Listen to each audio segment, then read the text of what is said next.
अस्सलाम वालेकुम नाज़रीन, मैं हूं सैयद नाज़िम ज़ैदी और आप देख रहे हैं ज़ैदनामा। नाज़रीन, आज के इस व्लॉग में आपको चंद अहम डेवलपमेंट से आगाह करना है और उसमें सबसे पहले तो ये कि अदालत में इमरान खान से कौन सी खातून मिली और उन्होंने इमरान खान को किन बातों से आगाह किया, एक तो ये बात करेंगे। दूसरा ये कि इमरान खान ने जो कौम से खिताब किया उसमें इमरान खान ने कौन से 2 से 3 अहम अनकात जो हैं वो उठाए हैं और आवाम को किन बातों से आगाह किया है उस पर बात करते हैं। और इमरान खान की पार्टी में जो गद्दार मौजूद थे उनमें से एक गद्दार जो है वो सामने आ गया और वो कौन है और उनकी क्या बाज़गश चल रही है इस वक्त, उससे आपको आगाह करेंगे।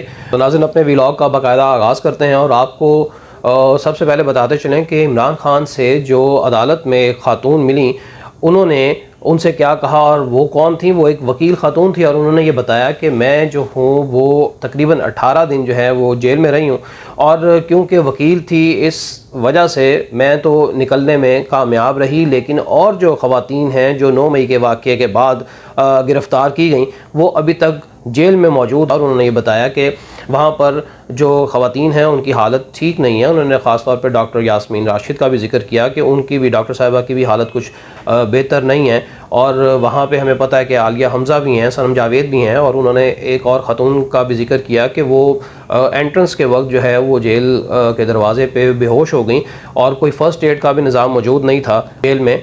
तो ख़वातीन की जो सूरत हाल है वो बड़ी अजीब सी है और अभी तक उनको रिहाई नहीं मिल पा रही है। और उनका ये भी कहना था कि मैंने वहाँ पर ये भी पूछा कि जो मेरे ऊपर FIR दर्ज की गई है वो तो ज़रा मुझे दिखाएं। वकील होने के नाते उन्होंने इस तरह के कुछ लीगल क्वेश्चंस किए, लेकिन वो कहती हैं कि 18 दिन मैं वहाँ पर कैद रही और मुझे 18 दिनों में उन्होंने FIR तो नहीं दिखाई, बल्कि उसके बाद रिहाई के बाद भी मैं FIR अपनी ढूंढना चाह रही हूँ और उनसे तलब करती हूँ, लेकिन मुझे FIR नहीं मिलती। अब जाहिर है कि कोई FIR ऐसी तो नहीं है जिसके अंदर कोई किसी का गुनाह लिखा और कोई बात ऐसी कही गई और जिस पर इमरान खान ने उनसे पूछा कि क्या कहते हैं वो, उन्होंने क्या FIR में क्या दर्ज किया हुआ है। तो उनका ये कहना था कि मुझे जियो फेंसिंग में ही पकड़ा था उन्होंने। और इमरान खान ने ख़ुद ये कहा कि अच्छा, इसका मतलब आपको जियो फेंसिंग में ही पकड़ा गया है तो इसका मतलब कि पूरा मन एहतजाज जो है वो आपका कोई हक़ नहीं है। तो पूरा मन एहतजाज है वो हर शहरी का हक़ है।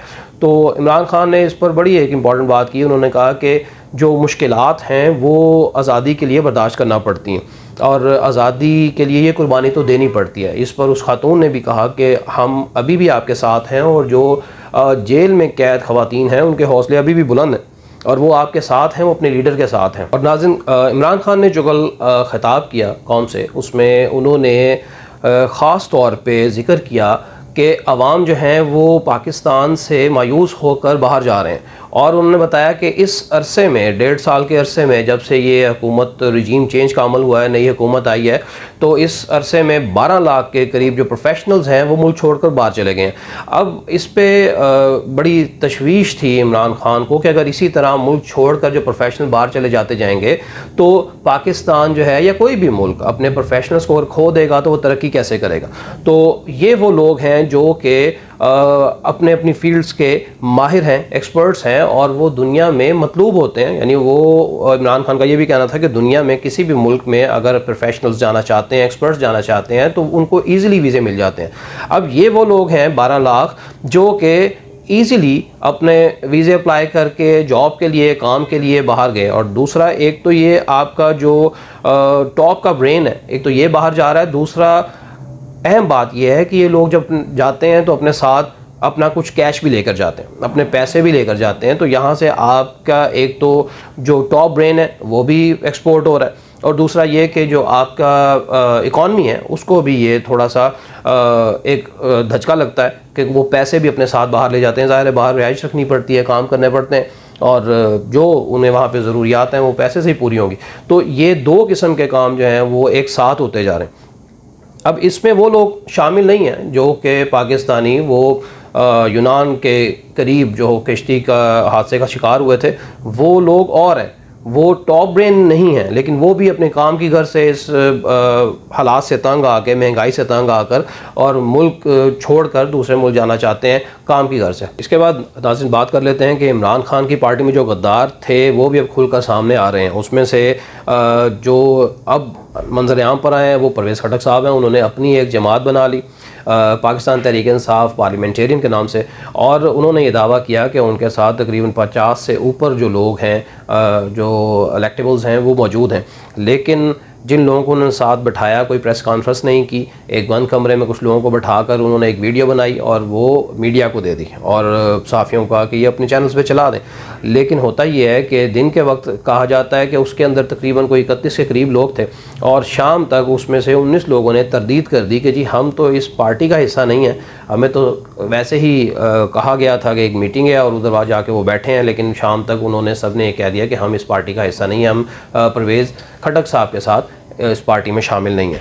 तो ये सूरत हाल बनी कि सुबह के वक्त पार्टी बनी और शाम को वो ख़त्म भी होगी। तो इमरान खान का जो वोट है वो अभी भी फिर इमरान खान का ही है, कोई और पार्टी जो है वो उसको हाईजैक नहीं कर सकती। दूसरा ये कि परवेज़ खटक साहब इमरान खान के अगेंस्ट जा रहे हैं और परवेज़ खटक साहब की अपनी ही फैमिली के लोग जो हैं वो उनके ख़िलाफ़ इलेक्शन लड़ने के लिए तैयार हो रहे हैं। तो अब परवेज़ खटक साहब जो हैं वो ज़रा थोड़ी मुश्किल में है, अब शायद वो अपनी भी सीट ना निकाल पाएँ KPK से।